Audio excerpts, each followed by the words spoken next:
রূপকথার গল্প তো ছোটবেলাতে আমরা অনেকেই শুনেছি। যদি কোনো গ্রামকে নিয়ে রূপকথার গল্প তৈরি হয়ে থাকে তাহলে হয়তো খুঁজলে এমনও গল্প পাওয়া যেতে পারে যেখানে রূপকথার গল্পের গ্রামটি আশেপাশের গ্রামগুলো থেকে দূর দূরান্তে অবস্থান করবে। বিচ্ছিন্ন থাকবে যোগাযোগ ব্যবস্থা।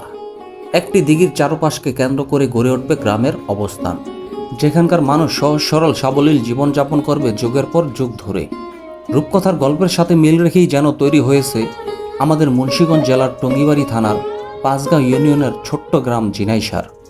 সুপ্রিয় দর্শক, বিশ্বপ্রান্তরের আজকের পর্বে তুলে ধরব আমাদের ছোট্ট গ্রাম জিনাইসারকে আপনাদের সামনে। আশা করব সবাই সাথেই থাকবেন।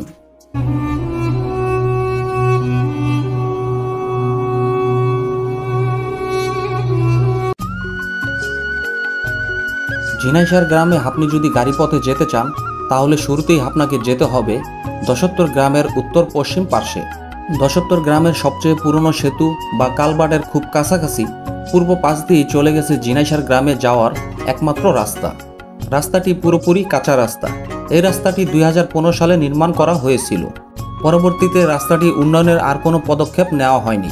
মেঠো পথ ধরে হাঁটতে হাঁটতে আগাতে লাগলাম জিনাইসার গ্রামের দিকে।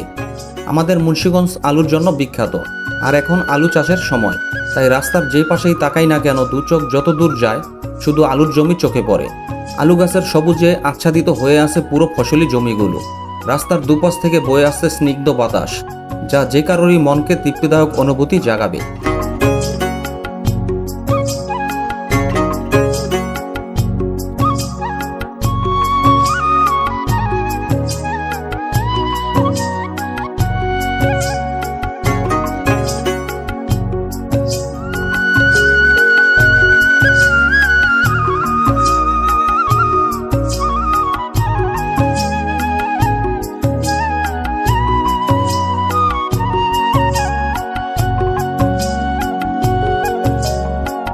জিনাইসার গ্রামের শুরুতেই রয়েছে গ্রামের একমাত্র মসজিদটির অবস্থান।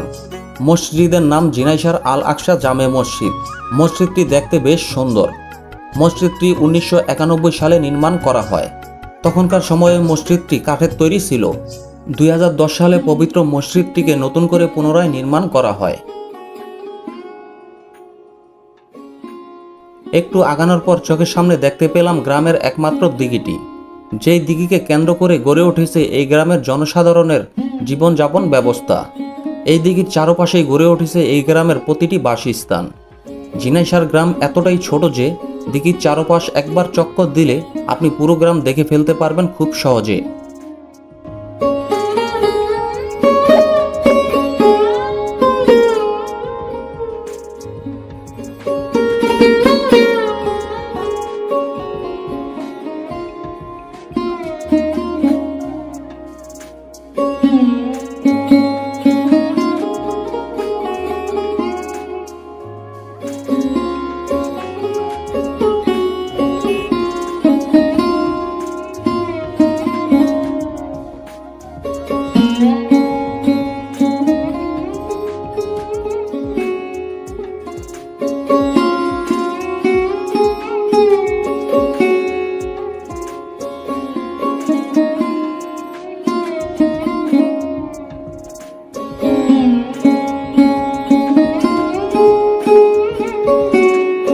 দিঘির পাশের মেঠো পথ ধরে সামনে এগোতে লাগলাম। কিছুটা পথ সামনে আগানোর পর দেখতে পেলাম গ্রামের বাচ্চারা বড়শি দিয়ে মাছ ধরছে। খুবই ভালো লাগার মতো দৃশ্য এটি। কিছু স্থানে দিঘির পাশের রাস্তাগুলো ভেঙে উঁচু নিচু হয়ে গেছে, যার ফলে এই পথে চলাচল করতে বিড়ম্বনায় পড়তে হয় এই এলাকার জনসাধারণের। আশা করব খুব শীঘ্রই এলাকার জনসাধারণের ভোগান্তি লাঘবে এই সমস্যা দূর করা হবে ইনশাল্লাহ।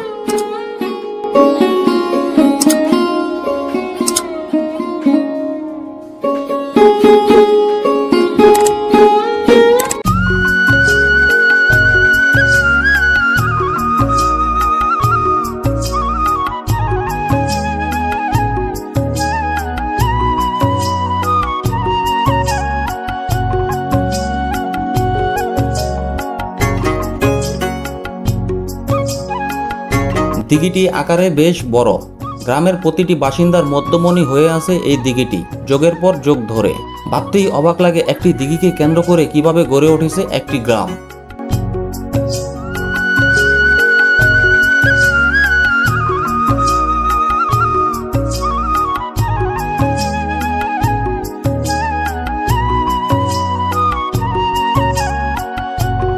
গ্রামের একমাত্র রাস্তাটি নির্মাণ হওয়ার আগে ঝিনাইশার গ্রাম অনেকটাই বিচ্ছিন্ন ছিল আশেপাশের গ্রামগুলো থেকে।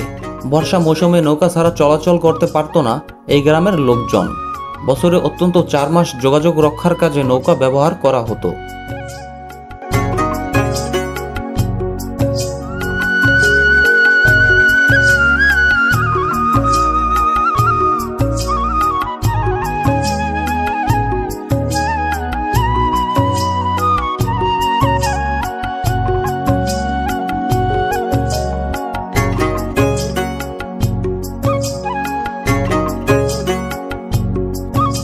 গ্রাম বাংলার অন্য সব গ্রামগুলোর মতোই ঝিনাইশার গ্রামও কৃষি নির্ভর গ্রাম। এই গ্রামের অধিকাংশ মানুষ কৃষিকাজ করে জীবিকা নির্বাহ করে থাকে। কৃষি ফসল উৎপাদনের সবচেয়ে গুরুত্বপূর্ণ ফসল হচ্ছে আলু। এছাড়াও ধান, পাট, ভুট্টা, তিল, সরিষা জাতীয় ফসল এবং বিভিন্ন প্রকার সবজি উৎপাদিত হয়।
গ্রামের ভেতরকার চলাচলের রাস্তাগুলো খুব সরু।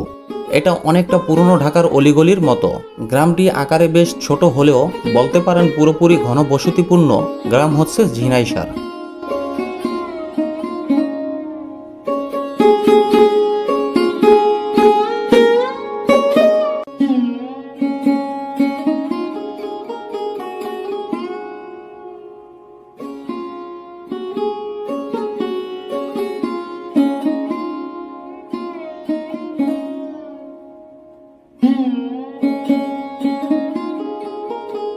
সত্যিকারের গ্রামীণ অনুভূতি পেতে চাইলে আপনিও চলে আসতে পারেন ঝিনাইশার গ্রামে। গ্রামের মেঠোপথ, প্রকৃতির বিশুদ্ধ বাতাস, তার সাথে রয়েছে এই গ্রামের বাসিন্দাদের সহজ সরল সাদামাটা জীবনযাপন। গ্রাম বাংলার আদর্শিক সকল বৈশিষ্ট্যই রয়েছে ঝিনাইশারে।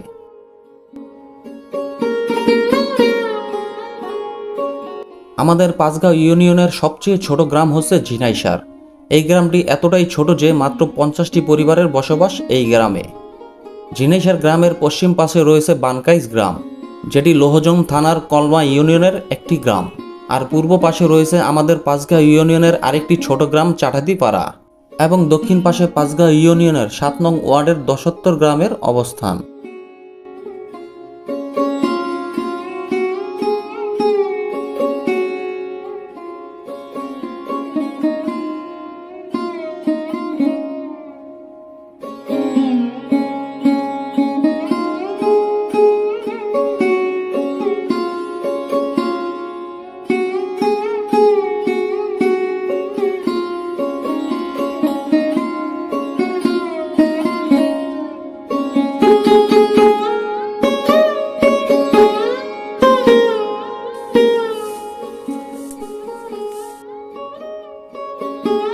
ঝিনাইশার গ্রাম উন্নয়নের দিক থেকে আশেপাশের অন্যান্য গ্রাম থেকে অনেকটাই পিছিয়ে আছে। গ্রামে নেই কোনো স্কুল, মাদ্রাসা, নেই কোনো পাকা রাস্তাঘাট। নেতৃত্ববানদের নিকট বরাবরই অবজ্ঞার শিকার হতে হয় ঝিনাইশারবাসীদের, যার ফলশ্রুতিতে এখনও পিছিয়ে আছে এই গ্রামের সমাজ ব্যবস্থা। এত সমস্যা থাকার পরও ঝিনাইশার গ্রামবাসী একে অপরের সাথে মিলেমিশে বসবাস করছে দিনের পর দিন। আশা থাকবে খুব শীঘ্রই জিনাইশার গ্রামবাসী একটি পর্যাপ্ত সুযোগ সুবিধা সম্পন্ন সমাজ ব্যবস্থা ফিরে পাবে, যার ফলে আমাদের সবার প্রিয় জিনাইশার গ্রাম উন্নয়নের উচ্চ শিখরে আরোহণ করবে।